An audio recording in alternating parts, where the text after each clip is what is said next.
ইরানের বিরুদ্ধে চলমান সামরিক অভিযানে অংশ নিতে মার্কিন প্রেসিডেন্ট ডোনাল্ড ট্রাম্পের আহ্বানকে সরাসরি প্রত্যাখ্যান করেছেন জার্মান, ফ্রান্স, স্পেন সহ যুক্তরাষ্ট্রের প্রধান ইউরোপীয় মিত্রগুলো।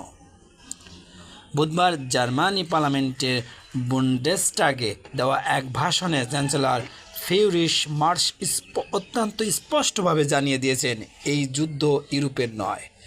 নিজেকে আটলান্টিকপন্থী হিসাবে পরিচয় দিয়েও মার্শ ওয়াশিংটন ও ইসরায়েলের এই যুদ্ধের যৌক্তিকতা নিয়ে সন্দেহ প্রকাশ করেছেন। তিনি অভিযোগ করেন, এই অভিযানের কোনো সন্তোষজনক পরিকল্পনা নেই এবং ওয়াশিংটন ইউরোপের সঙ্গে কোনো পরামর্শ না করেই সাহায্য প্রত্যাশা করেছে। এর ফলে যতদিন এই যুদ্ধ চলবে, জার্মানি হরমুজ প্রণালীতে কোনো ধরনের সামরিক কার্যক্রমে অংশ নেবে না বলে তিনি সাফ জানিয়ে দিয়েছেন। জার্মানির এই অবস্থানের সঙ্গে একাত্ম প্রকাশ করেছেন ফরাসি প্রেসিডেন্ট ম্যানুয়েল ম্যাক্রো এবং স্পেনের প্রধানমন্ত্রী পেদ্রো সানচেজ। ফরাসি প্রেসিডেন্ট স্পষ্ট করে বলেছেন যে ফ্রান্স এই সংঘাতের কোনো পক্ষ নয় এবং তারা যুক্তরাষ্ট্রের নেতৃত্বাধীন সামরিক অভিযানে যোগ দিচ্ছে না।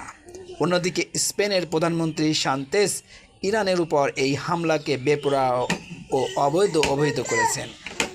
এমনকি যুদ্ধের প্রয়োজনে স্পেনে অবস্থিত যৌথ সামরিক ঘাঁটিগুলো ব্যবহার করতে না দিলে বাণিজ্য বন্ধ করে দেওয়ার যে হুমকি প্রেসিডেন্ট ট্রাম্প দিয়েছেন তাও স্পেন আমলে নিচ্ছে না। স্পেনের উপপ্রধানমন্ত্রী মারিয়া হোসে মান্তোজ সাফ জানিয়ে দিয়েছেন যে তারা কারো অনুচর হিসেবে কাজ করবেন না এবং কোনো হুমকিও সহ্য করবেন না। ইউরোপীয় দেশগুলো এই অনড় অবস্থানের পিছনে জনমত একটি বড় ভূমিকা রয়েছে। বিভিন্ন জরিপে দেখা গিয়েছে ব্রিটেনের 49%, জার্মানির 58% এবং স্পেনের 68% মানুষ ইরানের উপর এই সামরিক হামলার বিরোধী।